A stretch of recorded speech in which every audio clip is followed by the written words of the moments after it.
That particular day, I just wanted to buy flowers. It was an ordinary Saturday, one of those when the city wakes up lazily and the smell of fresh bread drifts from bakeries like an invitation to wander through streets and memories. I was there, alone as always, holding a small bouquet of lavender, when I felt a strange shiver, as if someone had called my name without a voice. And before I could make sense of it, my eyes met his. Daniel. My heart reacted before my reason. A leap, a pause, a knot. It had been 22 years since I last saw him, and that last time he was leaving, never to return. The man before me was no longer that handsome, arrogant young man in a pristine suit with sharp words. He was different, more mature, with lines on his face that weren't there before, yet somehow made him even more familiar. It was him. The same man who left with half promises and now stood there in front of me as if time had decided to toy with my stability. In that moment, while the world around us kept spinning as usual, I knew that simple morning would change everything. I wanted to retreat. I wanted to pretend I hadn't seen him. But it was too late, because he was already looking at me as if he'd never stopped, as if he still knew who I was, even after all this time. And everything I thought I'd overcome, all my choices, all my certainties, began to tremble beneath my feet. There, among lavender and old gazes, something inside me awakened, and for the first time in years, I didn't know where to run. He said my name with the softness of someone who never stopped repeating it in their mind, and it hit me like a breath that revives the body's memory before the mind catches up. I stood frozen as if time had ripped me from the present and thrown me back to a past I kept carefully tucked away, like antique porcelain, too beautiful to use, too fragile to forget. That sound, Thalina, came from his mouth, as if he'd never stopped calling me that, and the years that separated us seemed to shatter between the sound of his voice and the way he looked at me, searching for traces of the woman who once dreamed by his side. I wanted to ask so much. Where he'd been, why he never wrote, how he had the courage to leave. But the questions hung suspended, drowned by the flood of feelings that came with his presence. He didn't apologize. He didn't offer explanations. He just said he was back, that he'd tried to move on, but no distance, no new path, no other story could erase what we'd lived. He told me he'd quit his job, sold his apartment, and as crazy as it seemed, he felt his life would only make sense if he was near me. And there, faced with all that belated courage, something inside me began to give way. I tried to stay strong, to remember the pain of his departure, the loneliness he left behind. But what spoke louder was the memory of what we were, and the idea that maybe, just maybe, love doesn't have an expiration date. It just waits for the right time to return. And maybe that time was now. In the days that followed, my life, once so meticulously organized with predictable commitments and manageable silences, began to be invaded by a presence I couldn't and didn't want to ignore.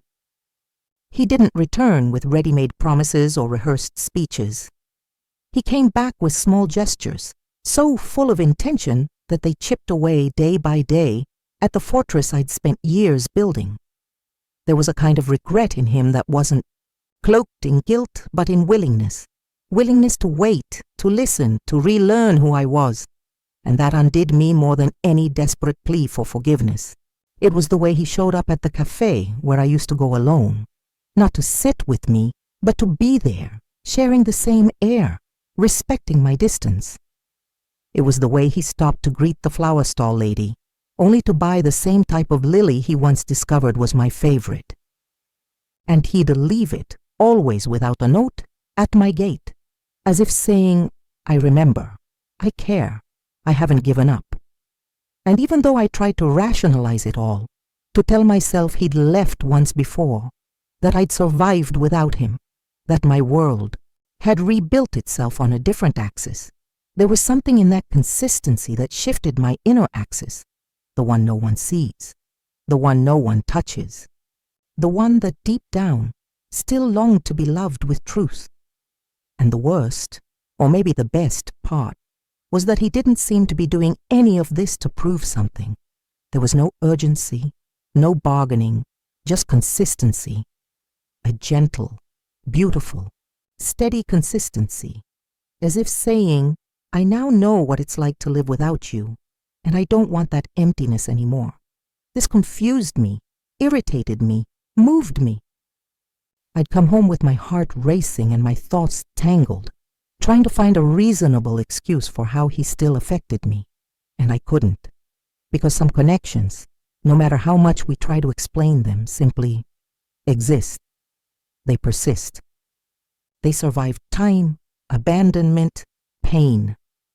And deep down, even with all the fear and all the bad memories I knew, I still felt. But feeling wasn't enough. I needed to trust again. I needed to believe that this time he wouldn't leave. That this time he'd stay until the end. And he stayed.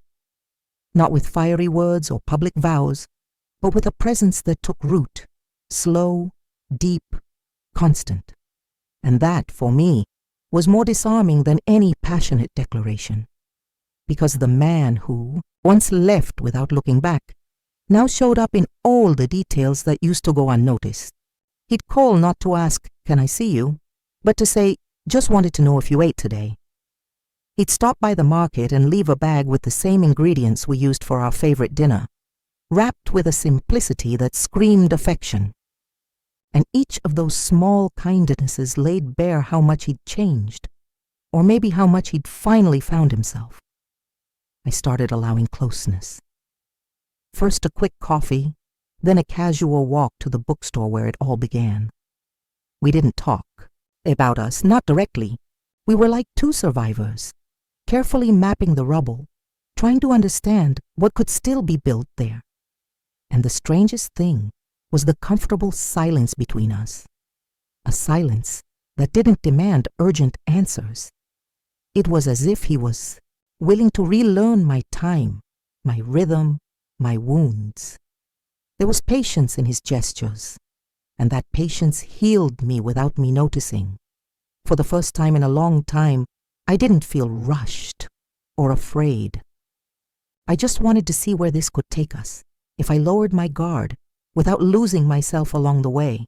And then he told me that he was ready to leave everything, that the life he'd built far from me no longer made sense if I wasn't part of it, that the walls of his new apartment, the successful contracts, the business dinners, and the social media praise felt too empty without the sound of my laughter.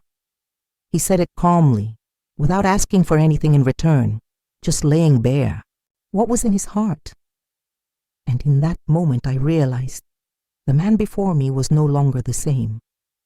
And yet he still was, but now whole, willing, vulnerable. He wasn't there out of need. He was there out of love. And love like that, after so much absence, can't be ignored. Love like that you consider. And I did. That night, after hearing him say with such resolve that he was ready to give up everything, I couldn't sleep. Not out of doubt, but because my heart was more awake than ever. I lay down, turned over, walked around the house, made tea, tried to read, but nothing calmed me, because deep down I knew this was the moment my life could change direction. There was a mix of fear and hope in me, as if I stood before a suspension bridge between what I once dreamed of and what was now becoming possible.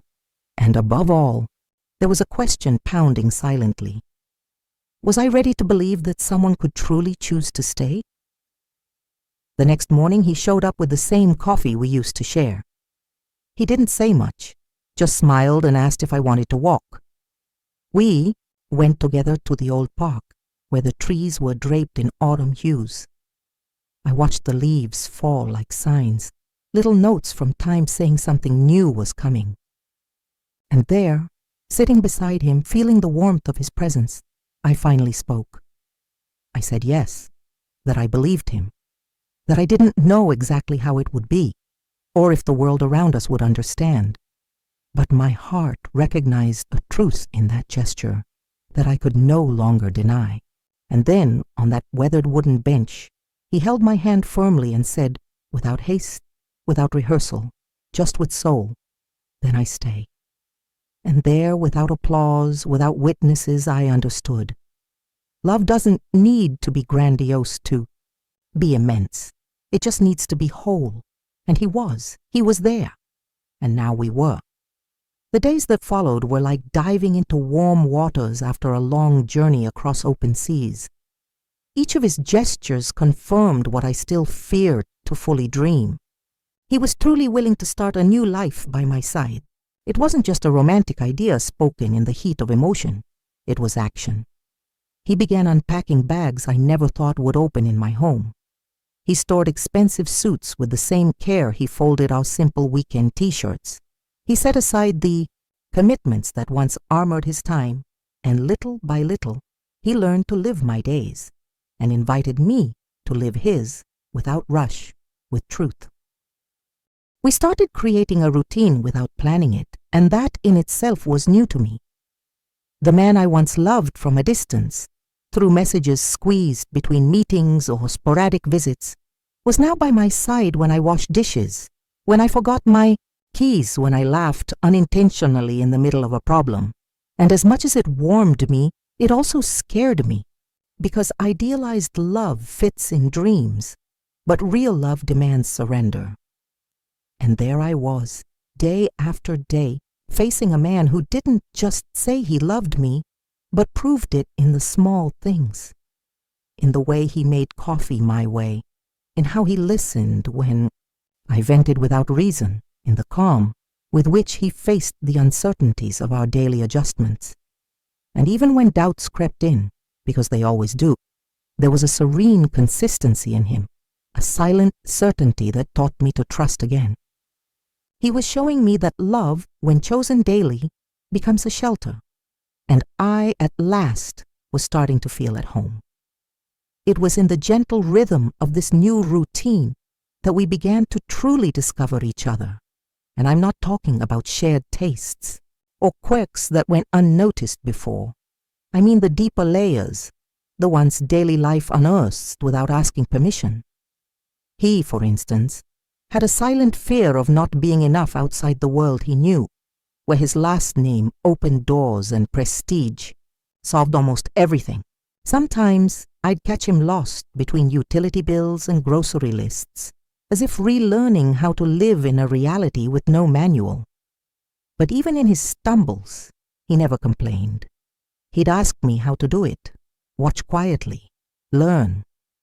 And each attempt to adapt to my simple life was a declaration of love that didn't need to be spoken aloud. On my side, the challenges were different. I carried the weight of having grown used to expecting no one, years of being solely responsible for everything, years of shaping my independence as both shield and identity. Sharing space, routine, and decisions was like walking without the armor that always protected me.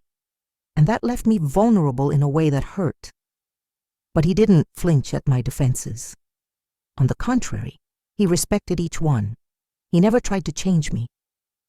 He just showed me every day that I could now lower my guard, that he'd be there, even when I didn't know how to ask for it.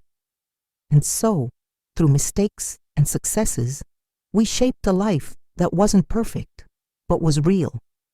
We fought, yes. Sometimes over trivial things, sometimes over old pains that insisted on resurfacing. But the most beautiful part was that, unlike before, I never felt afraid when we argued. Because he didn't raise his voice, didn't slam doors, didn't disappear. He stayed.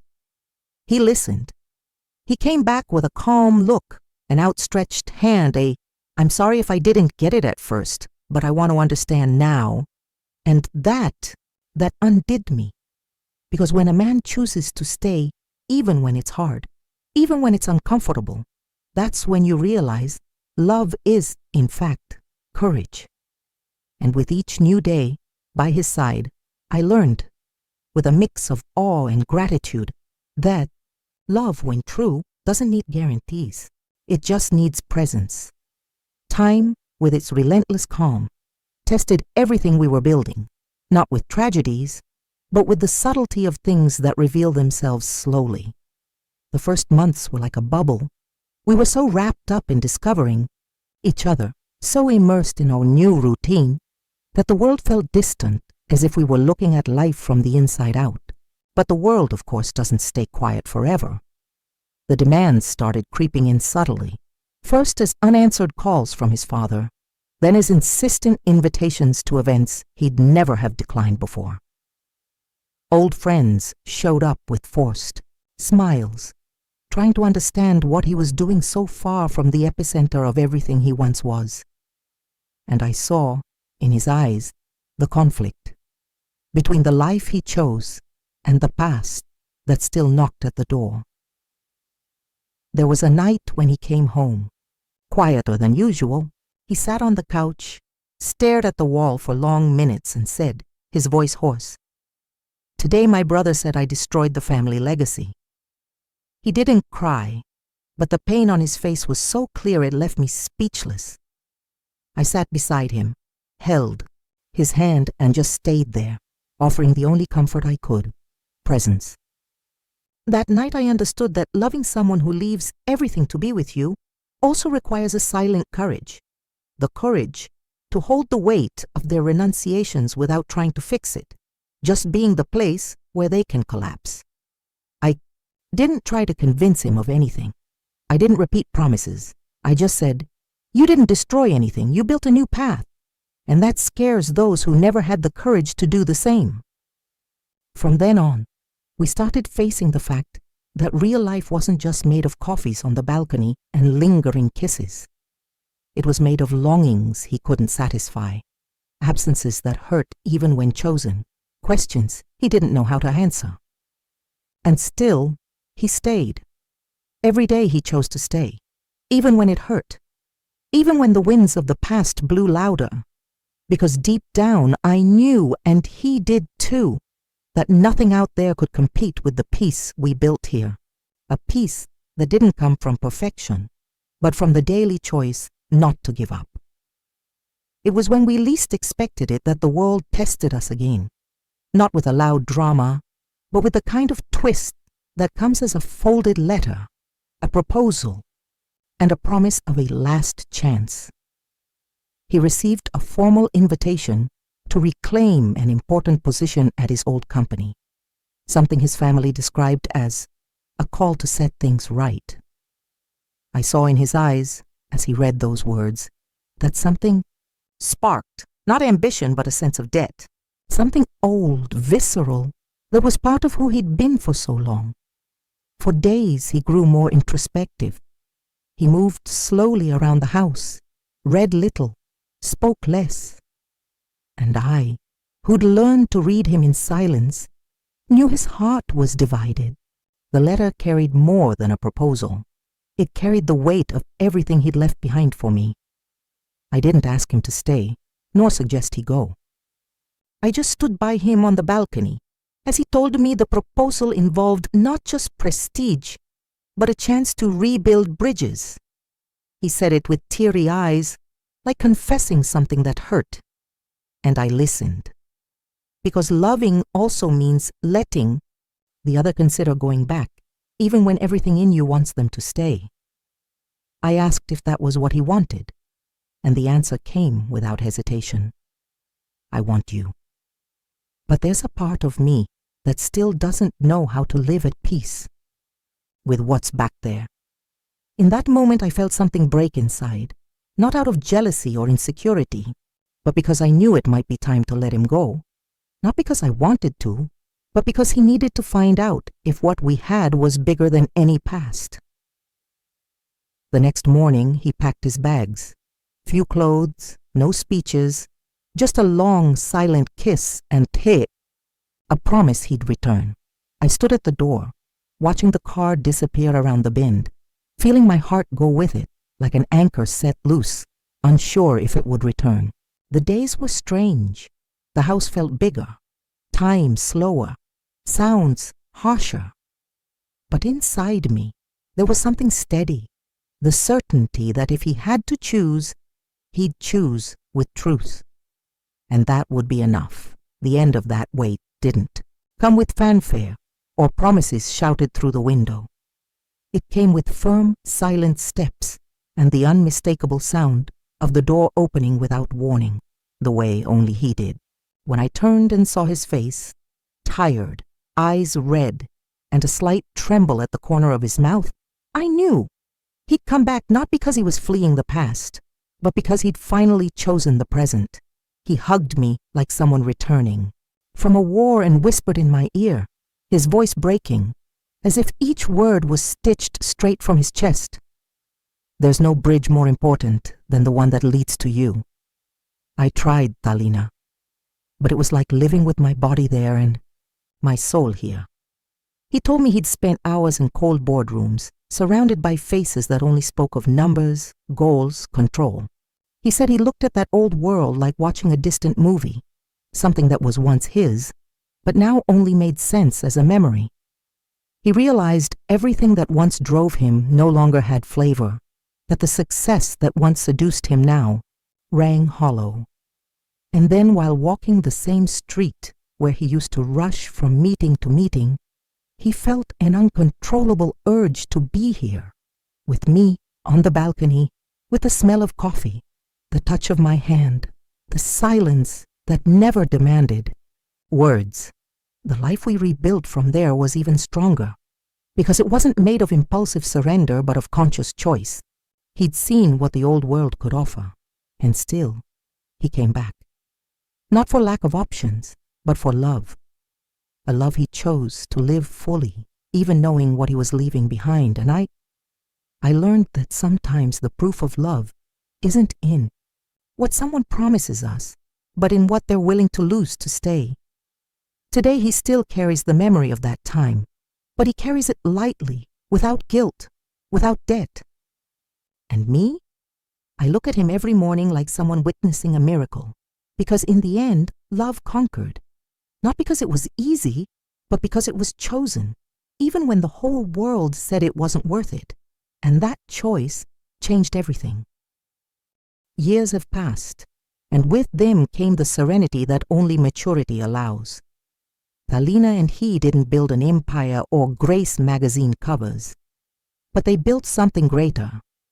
A home where every gesture has meaning, every silence is comfortable, and every look still carries gratitude.